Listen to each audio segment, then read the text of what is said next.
ভাইয়া আজকালকার যুগে তো পাঞ্জাবি পরে মেয়ে দেখতে যায়, তুই শার্টটা পর।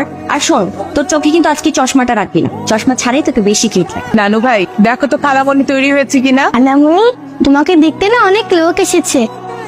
হ্যাঁ, আমি অয়ন, ঢাকা একটা মাল্টিন্যাশনাল কোম্পানিতে জব করছি। This is the first time আমি কোনো মেয়ে দেখতে আসছি। ওদিকে ডাক পড়েছে তোদের। আপনারা যদি কিছু মনে না করেন, আমরা অনন্যার একটা আংটি পরাই নিতে চাই। আমাদের কোনো আপত্তি নাই।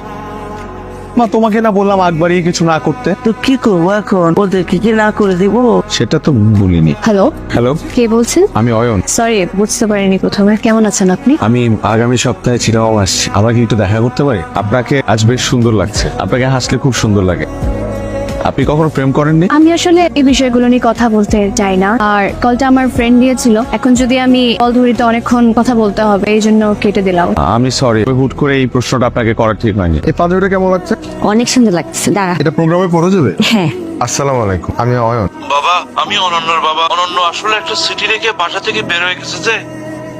অয়ন, আমি আপনাকে অনেকবার বলার চেষ্টা করেও একটা কথা কখনো বলতে পারিনি, আমি একজনকে ভালোবাসি। অনন্যাদের বাসায় তোমরা কেউ ফোন দিবে না, আর মা বিয়ের কথা আমাকে কখনো আর বলবে না। এক্সকিউজ মি, এটা আমার সরি। হ্যালো। হ্যাঁ হ্যালো। আফিফ, তুমি ফোন ধরো না কেন? আমি বাসা থেকে বের হয়ে গেছি। তোমাকে না আমি না করছি? তুমি তোমার বাসার ঠিকানা বলো। মাথা খারাপ হয়ে গেছে, আমি তোমাকে বাসায় নিয়ে যাবো। বাসা থেকে পালিয়েছে? সবই তো শুনলেন। আপনারা মেয়েরা এমন কেন? শুধুমাত্র নিজেদের কথা ভাবে। যদি বিয়েই না করেন তাহলে বিয়ের আগে কেন বলেন না? আপনি একটু ঠান্ডা হন তো, আমার কারোর কথা তো ভাবার দরকার নেই, কারণ আমার কারোর সাথে বিয়ে ঠিক হয়। আচ্ছা, আপনি এত সিরিয়াস হয়ে গেলেন কেন তখন? 2 বছর আগে আমার বিয়ে ঠিক হয়েছে। অ্যারেঞ্জ হলো, মেয়েটাকে আমি অনেক বেশি ভালোবেসে ফেলেছিলাম। তখন মানুষ সবকিছু জেনে আমাকে প্রশ্ন করতো, তোর বউ নাকি পালিয়ে গেছে। আমার ফিলিংস গুলো তো জেনুইন ছিল, তাই আমি কেন মানুষের হাসির পাত্র হবো? আপনি কি ওই মেয়েটাকে এখনো ভালোবাসেন? আমাকে দিয়ে আর এসব ভালোবাসা হবে না। আচ্ছা, আমরা তো প্রায় চলে আসছি।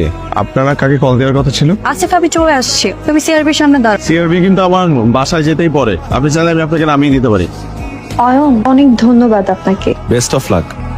এইসব পাগলামির মানে কি? কোথায় তুমি খুশি হবে যে আমি ঢাকা থেকে চলে এসেছি, উল্টো এসবকে পাগলামি বলছো? আমার পক্ষে এখন বিয়ে করা সম্ভব না। 3 বছর প্রেম করেছো, তখন এসব মনে ছিল না? এই চলো, তুমি আমার সাথে চলো। কোথায়? বাসে ট্রেনে তুমি ঢাকায় চলে যাবা। আমার পক্ষে এখন কিছু করা সম্ভব না।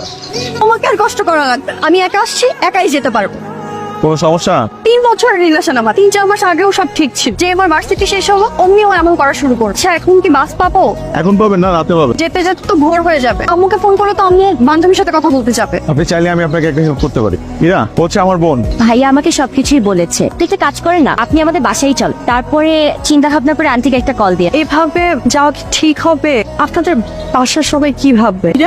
তুই রাগ করে কোথায় চলে গেলি মা? আমি আমার একটা ফ্রেন্ডের বাসায় আসছি। আন্টি, আসলে হয়েছে কি, আমি ওকে যেতে দেইনি। এত রাতে একটা মেয়ে একা একা যাবে? ঐশীর সাথে যে মেয়েটা আসছে, ওকে আগে কখনো দেখি নাই যে। তুমি ওর ব্যাচের সবাইকে চেনো নাকি?